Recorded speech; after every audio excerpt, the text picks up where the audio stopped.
gives you a pretty good sense of theme, which is the dominant idea underneath your story. It's the conceptual reduction of your story to its least divisible notion. Do you need to think of a theme first, then write the story? No. No one sits down to write a theme. You sit down to write a story, and the theme will eventually, hopefully, reveal itself to you. And how it does that, we'll see in a moment.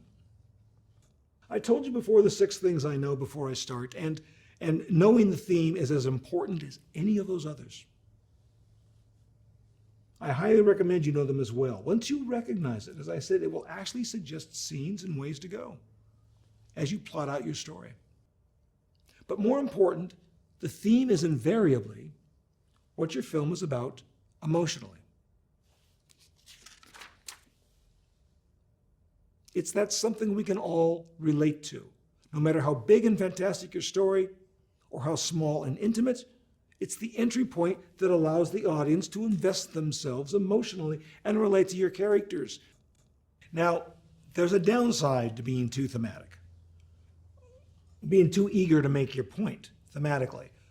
This is something I see in many first-time scripts and less than classic films.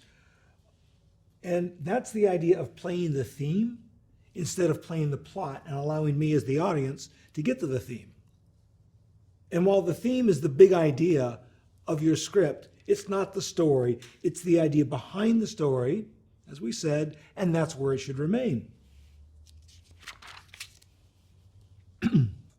How do you know when you're playing the theme?